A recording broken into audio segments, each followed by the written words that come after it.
gaddisiise nagarre dhugaa viidiyoo akkas qalbii cabse nagarre. Namni kamullee ni rakkata, namni kamullee ni miidhama, waa dalagees ni saamama, ni hatamallee, waallee harkaa ni ba'a. Garuu kan akka obboleettii keenyaa kun na gaddisiise hin jiru. Osoo dhiira ta'e haa ta'u hagas mara hin gaddu hin jedha. Garuu isiin dubartiidha. Kushiinaa akkatti biyyaa baatee fi waan rakkattee biyyaa baateef akkatti biyyaa baate biyyumaayyuu akkatti baate akkasiin itti dhufte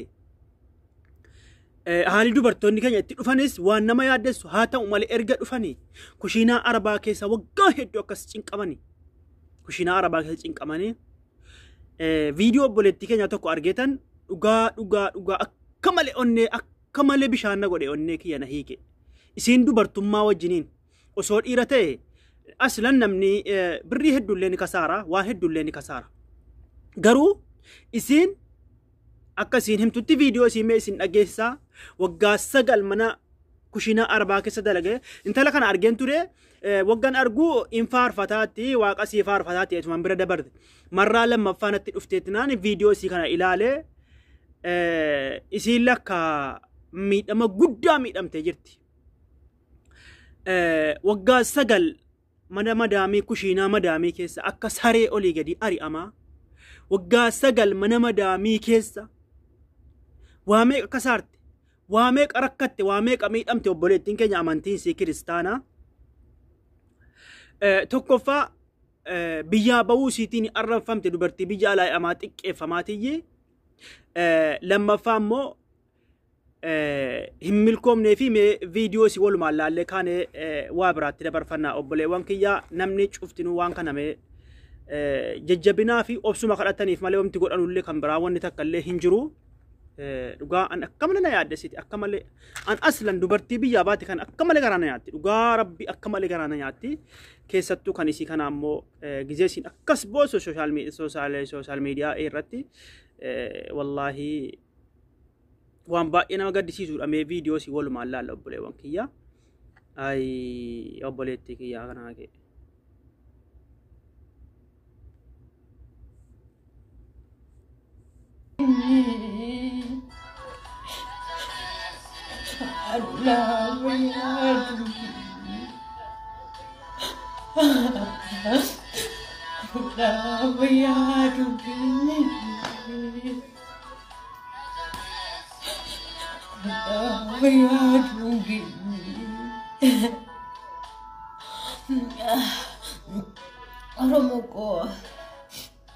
Oromoko warreni video kana ilaaltani rabbi jedhati miidiyaa guddaarratti sheerii nu godha.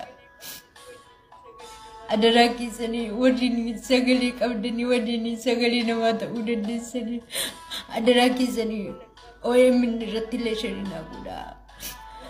Wallaggaaf nu dubbadha. Wallaggaaf nu dubbadha. Biyya keessa garatti jiraannu qabnu. Biyya ormaa keessa garatti jiraannu qabnu. Elekinoo humna mootummaatiin qabeenya maatiin qaqqabanii barbadaada jalaa godhanii. Qabeenya maatiin koo waggaa amma kanatti abaatanii hojjetatanii daara jalaa godhanii halkan tokkotti. Biyya ormaa keessa waggaa amma kana jiraadhee maatii koo guddifachuuf biyya koo guddifachuuf tattaafadhe halkan tokkotti humni waraana mootummaa abidda daraara abidda bu'eena jalaa goone qabeenya keenyaa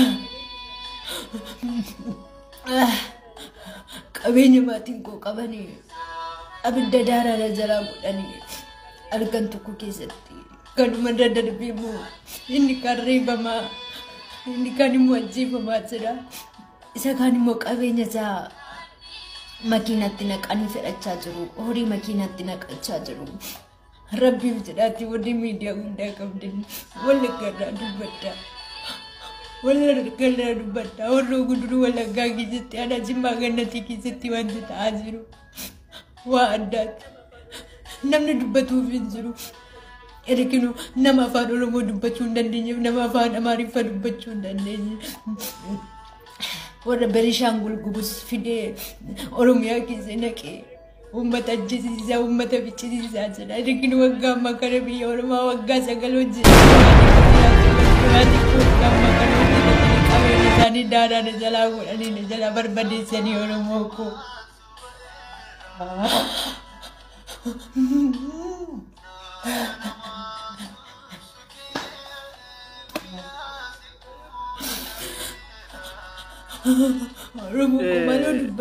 obboleettiin keenya kun yaa rabbi haqa miskiinaa ilaalati yaa rabbi haqa miskiinaa ilaali nama akkas zallamu kana yaa rabbi guyyaa obboleettiin keenya kun amma waggaa 9 mana madaamii keessa daladdeetii maatii ofii jiraachifachuu jette maatii ofii rakkoo baafachuu jette waggaa 9 mana arbaa keessa jaallatee miti barnamni waggaa 9 madaamii jala ergamu jechuun kushiinaa keessa waggaa 9 dalaguu jechuun jaallatee miti maatii ofii guddifachuu jette waggaa 9 akkas ta'abde halkan tokko itti ibidda itti naqanii daaraa godhanii gariin dhufee makiinaadhaan guurrate qabeenya maatii kooti jetti kan waggaa 9 mana madaamii keessa cinqame yaa obboleettii kiyya yaa obboleessa kiyya atinni bakkee dalagaatus atinni atisii mana madaamii keessa dalagaatus akkuma isii kana atinni bakkee dalagaatus akkasuma waan guyyaa takka dalagaa yoo dhaban akkam ta'ama obboleettiin keenya kun ani mataadhuma siin shakkeen tala kanallee keessaan dubbisuudha jedhee yaaliin godhaa ture yeroo baay'ee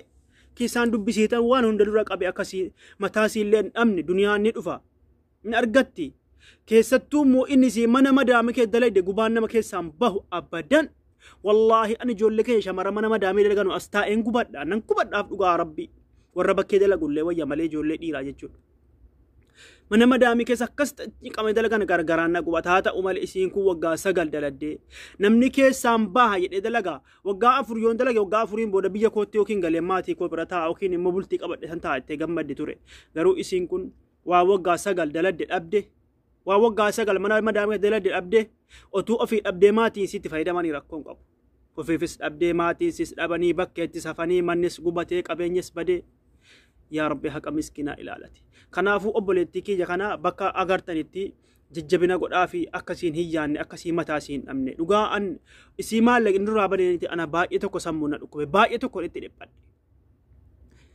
angaruu dubbisuuf yaalaan ture akka carraa'oo viidiyoon kun bira ga'e yoon isii argadhe hin beeku malee wallaahi dubbisuuf yaalaan ture obboleettii keenya kana akkasiin mataa sii hin dhabne jechuudha obboleewwan kiyyaa jajjabeessaa bakka jirtanutti rabbi isin haa eegu sagalee sii kellee kana sheeruma godhaa fi maal goona wanni goonu hin jiru namni sheer godhanu hin jiru uumaan waaqayyoo haqa miskiina haa ilaalu haqa lammii keenya haa ilaalu isin jechaa nagaan naa jiraadha galatooma